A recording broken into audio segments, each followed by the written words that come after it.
La aprobación al presidente de la República, según las últimas 3 encuestas que hay en plaza, no le dan bien. Ya vamos a estar con este detalle. Pero ahora nos interesa mucho ver la perspectiva de este discurso desde el punto de vista politológico. Para eso recibimos a Eduardo Botinelli. Qué gusto que estés acá. ¿Qué tal? ¿Cómo están? Buenos días, un gusto estar acá. Qué apropiado, está todo muy fresquito el material de análisis. ¿Cómo lo viste? Bueno, a ver, este tipo de discursos, digamos, según la temporalidad en el avance de un gobierno, tiene objetivos distintos o puede trazarse a partir de objetivos distintos. Es decir, claramente, un discurso de asunción es toda la generación de esperanza hacia adelante y de propositivo, 100%, y el de cierre es un repaso hacia atrás. Bueno, en el medio, el que viene y el del 28, son momentos donde se puede buscar en qué lugar pararse, ¿no? Pararse más hacia seguir generando esperanza o más hacia repasar lo hecho, aunque haya sido un año. El discurso de ayer de Orsi creo que tiene una característica clara, que es una visión 100% positiva, digamos, dejar una imagen o una perspectiva positiva de todo lo que plantea. Es decir, no hubo ninguna mención autocrítica en términos de avances o no avances, en términos de errores que se hayan podido cometer. O sea, no hubo menciones. No es esperable que empiece a autoflagelarse, pero sí algún tipo de desliz de algún reconocimiento. ¿Suele pasar en estos primeros discursos al año de que haya alguna pequeña autocrítica? Es poco frecuente, pero se usan eufemismos para decirlo, ¿no? Decir, bueno, no estamos conformes. Avanzamos hasta, pero todavía nos falta, ¿no? Ese tipo de frases... Debemos reforzar. Exacto. Claro. Ese tipo de frases no fue algo recurrente en el discurso de ayer, sino más bien básicamente ausente. Incluso hasta la terminología utilizada en algunos casos lleva a esa búsqueda de una connotación positiva. A ver, por ejemplo, cuando todo lo que se habla sobre pobreza infantil, sí, no se habla de pobreza infantil. La palabra pobreza no aparece en el discurso. No se nombra una sola vez. Sin embargo, en el discurso de Asunción se nombró 2 veces pobreza y 2 veces pobres, ¿no? Entonces, el uso de la terminología de las palabras hace a lo que se quiere transmitir. Cuando nosotros hablamos de pobreza, estamos hablando de algo negativo, ¿no? Estamos hablando de una cuestión negativa como sociedad. Si no se menciona y se habla de cuáles son las acciones que se llevan para mejorar la calidad de vida de las personas en situaciones vulnerables, estamos hablando de otra forma del mismo tema, ¿no? Y creo que eso fue lo que atravesó todo el discurso, ¿no? Es decir, no solamente, después entramos, incluso estaban hablando un poco de eso, ¿no? Es decir, bueno, de ese repaso que se centró mucho en mostrar los avances realizados, con incluso documentos que circulan y si fueron publicados, del avance en los 63 compromisos. Y ese ha sido un poco la impronta inicial, digamos, que se vio del discurso. Y en el marco de algunos elementos sintomatológicos, por ejemplo, letras de carnaval que lo corren por izquierda, carteles que aparecen de forma como los hongos de García Márquez, así por generación espontánea, pero impresos en serigrafía en distintos barrios de Montevideo que afirman que el gobierno mintió, y datos específicos de encuestas que le dan una baja aprobación. ¿Crees que estratégicamente fue adecuado el discurso del presidente de la República en este contexto?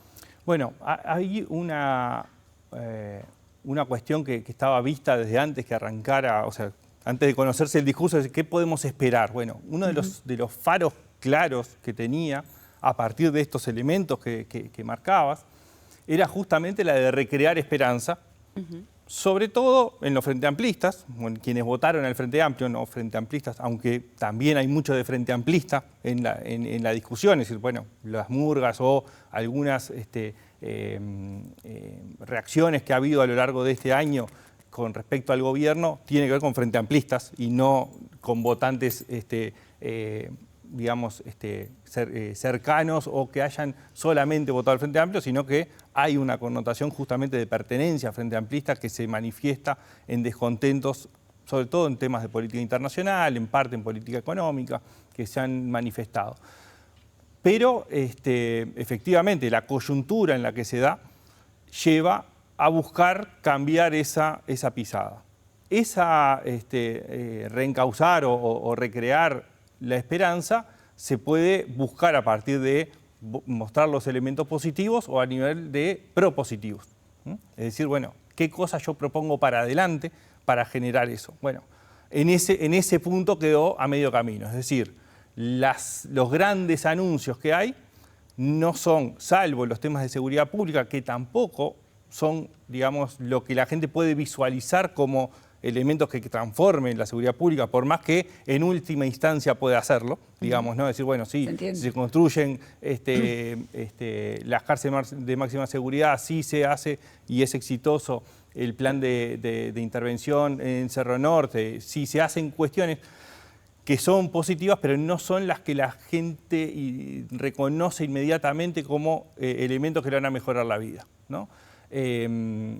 Lo mismo el tema del transporte, ¿no? Bueno, cuando esté probablemente la gente pueda llegar a visualizarlo. Mientras tanto, es una cuestión que tiene muchas discusiones y todavía no está claro cuál es el asunto final. Y después la discusión del Ministerio de Justicia es algo que la gente no cree que el Ministerio de Justicia sea lo que le mejore la seguridad pública, ¿no? Es decir, hay que mirar un poco eso. Después sí hay otras cuestiones. El Hospital de la Costa es algo que puede ser visualizado como efectivamente, pero también durante la realización o durante el anuncio son como obras que hasta que no están cerradas no generan el impacto. Sí van trazando un rumbo, que es lo que de alguna forma trató de hacer Orsi, que creo que hay otro punto importante, y es en ese repaso de las cifras que tiene que ver con una dislocación, si se quiere, entre la percepción de la población sobre algunos temas y los datos crudos y puros que hay. Por ejemplo, en el empleo. En seguridad también, pero en el empleo están las tasas más bajas de desempleo en las últimas décadas, las tasas más altas de actividad, y sin embargo sigue estando la percepción del empleo como uno de los principales problemas del país. Eduardo, ¿y eso cómo se explica? Porque, como vos decías, ¿no? Está el caso del empleo, pero a lo largo del discurso se ve un discurso optimista que se basa en logros y en promesas de lo que viene a futuro también positivo. Y por otro lado tenés a las encuestas que no terminan de percibirlo como un buen gobierno en términos generales. ¿Qué pasa en el medio? O sea, ¿tiene razón la oposición cuando dice no está conectando con la gente? Bueno, no sé si el término es no está conectando, pero sí aparece, digamos, una construcción desde la opinión pública que no dialoga directamente con la construcción objetiva que se hace desde el gobierno. Y esto no es solamente con este gobierno, tiene que ver mucho con las coyunturas económicas que se van atravesando o los momentos desde el punto de vista histórico, digamos, de qué hitos hay para que la ciudadanía conecte más con determinadas realidades. Lo cierto es que en términos de opinión pública, no solamente es qué es lo que sucede, no es solamente si el salario está mejor o peor, o si el empleo está mejor o peor, o la seguridad está mejor o peor. No solamente es eso, es qué esperabas, qué expectativas había sobre eso. Y eso no es menor, porque en realidad la aprobación o desaprobación no es mirando una planilla para hacer los checks, es qué me imagino de país, qué expectativas tengo sobre todo en lo que cuando uno vota algo, no el que no lo votó, ¿no? Sí, quizás el que no vota se puede sorprender ante expectativas bajas, ¿no? Que quizás pasó, por ejemplo, en el primer gobierno del Frente Amplio, ¿no? Es decir, terminó con niveles de aprobación muy altos, entre otras cosas, por una base muy importante de no votantes del Frente Amplio, que ni lo votaron ni lo iban a votar en el 2009. Y sin embargo, había una base porque tenía que ver con las expectativas previas también, más allá de las realizaciones y la situación país. Pero en este caso hay claramente expectativas puestas, o había antes de asumir, que eran vinculadas al ingreso, vinculadas al empleo, a la educación, en menor medida seguridad, pero con una dinámica en términos temporales, también de exigencia, donde se mezcla esas expectativas también con los tiempos que estamos viviendo, ¿no? Esta cuestión de que los tiempos son más rápidos para todo lo que hacemos, bueno, también para las transformaciones, ¿no? Pero ¿cómo se explican esas expectativas cuando en realidad el gobierno de Yamandu Orsi ganó con un discurso que tampoco prometía grandes cambios? O sea, había una cuestión de continuismo. De hecho, con un poco de humor, generalmente la respuesta cuando hay críticas desde del lado de la oposición dice, bueno, es lo que votaste. Sí, sí, es que lo que pasa que ahí también las expectativas no se generan tampoco solamente a partir de los discursos o de los programas.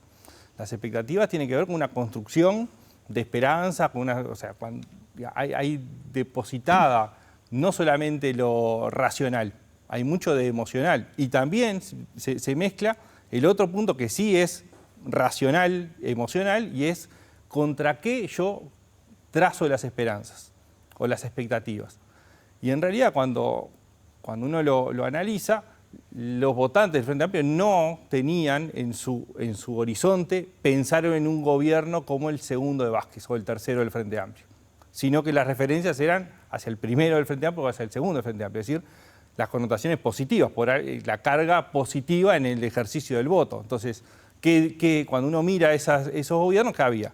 Un aumento, sobre todo en el primero, ¿no? Un aumento muy rápido e importante en términos cuantitativos del salario real, una disminución muy drástica de la pobreza, una disminución muy drástica de la indigencia también. Había una serie de transformaciones que se fueron haciendo. Los momentos históricos son distintos, las coyunturas son distintas, pero eso no quita que la persona, la ciudadanía, cuando pone su voto y sus expectativas y sus esperanzas, esté pensando en ese tipo de cuestiones. Estás hablando de los niveles de expectativa y yo no sé qué opinás acerca de agregar la coordenada de que ahora también hay un discurso de la oposición que está compuesto más en bloque. Hay una oposición que está llamando permanentemente ministros a comparecencias en el Parlamento. Hay una acción común de la oposición. ¿Quién está ganando el relato ahí? ¿O es posible que la acción en conjunto de la oposición pueda estar debilitando esa expectativa que había entre lo que se está logrando y lo que no se está logrando? Sí, yo ahí tengo un matiz en este sentido. Creo que la coalición, o los partidos que conforman la coalición, tienen algunas líneas que se asemejan en la acción, pero que no necesariamente significa que esté totalmente coordinada esa acción. No, claro, de hecho ayer se vio que algunos salían con el tema de no nombraste al campo, otros no nombraste la educación, otros no. Está bien, cada uno tiene sus intereses, pero de alguna manera cuando hay un gran discurso de, bueno, el gobierno miente, ¿sí? Por ejemplo. Bueno, en ese otro apartado, efectivamente, durante todo este primer año ha sido un tipo de oposición muy dura en términos no solamente de la acción política, sino terminológicamente, ¿no? Es decir, ha sido bastante duro el enfrentamiento que ha habido y las formas de ejercicio de la oposición en la búsqueda de un desgaste del gobierno, ¿no? Es decir, y que si uno lo mira, ha sido relativamente efectivo. No quiere decir que eso sea necesariamente positivo para la oposición o que los votantes de la oposición estén conformes con eso. Más bien lo que vemos es que no están, la mitad por lo menos de los votantes de la oposición no están conformes con la forma en que actúa la oposición. Sin embargo, sí se aprecia que los votantes de la coalición ha aumentado sistemáticamente la desaprobación del presidente.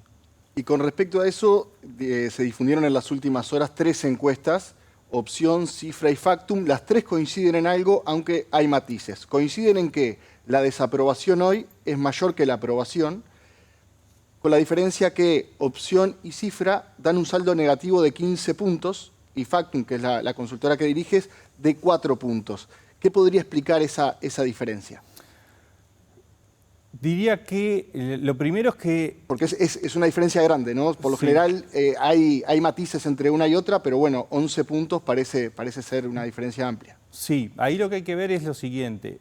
La diferencia en realidad puede duplicar la distancia. Es decir, por cada punto que se mueve hacia un lado y hacia el otro una encuesta, en realidad está duplicando la diferencia. Por lo tanto, la diferencia puede ser grande, pero si se mira número a número, capaz que no es tan grande. Ahora no tengo los números frescos, digamos, de los colegas. Sí tengo claro que la metodología de opción es distinta a la de cifra y factum, ¿no? Es decir, la forma de preguntar es distinta y las opciones de respuesta son distintas. Por lo tanto, creo que en ese sentido no son comparables porque no es aprobación del presidente, sino es evaluación de gobierno. Y son dos cosas distintas que es importante marcarlo. Después lo otro, la otra diferencia, ahí puede haber, te digo, no tengo los números exactamente, pero hay temas de margen de error, más menos 3, básicamente, entonces esos movimientos pueden ser esperados.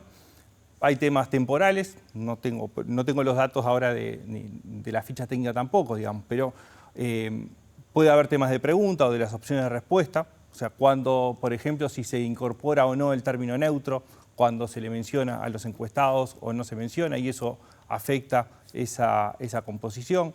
Es decir, hay distintos factores que pueden explicarlo, pero en definitiva, más allá de esos puntos, es claro que la situación del gobierno no tiene una visión positiva, incluso está teniendo un nivel de aprobación por debajo del porcentaje que lo votó. Por lo tanto, no solamente es cuánto aprueban o desaprueban los no votantes, sino también los propios votantes. O sea, en el saldo neto termina siendo una aprobación bastante por debajo del nivel de votación que tuvo en primera vuelta, no en la segunda, ¿no? Solamente en el voto directo del Frente Amplio ya está por debajo de lo que Orsi tuvo como aprobación. Nos tenemos que ir brevemente. ¿La oposición está ganando el relato? Yo creo que hay una tensión importante en el dominio de la agenda, donde el gobierno en el primer año ha tenido pocas posibilidades de dominar la agenda y que ha sido muy marcado por esto que decías con respecto a la citación de ministros a sala, que de alguna forma va ordenando la agenda y se habla en definitiva de lo que la oposición terminaba poniendo, que hubo un quiebre con el caso Cardama, pero que no es tampoco uno de los temas principales para la población, ¿no? Es decir, ahí hay una tensión. Sí, se habla de algo, es algo que el gobierno pone arriba de la mesa, pero no es el tema de discusión de donde la gente está necesitando respuestas más inmediatas. Va a haber más repercusiones. Si estás de acuerdo, te invitamos nuevamente. Para nosotros sería un gusto. Con mucho gusto, muchas gracias.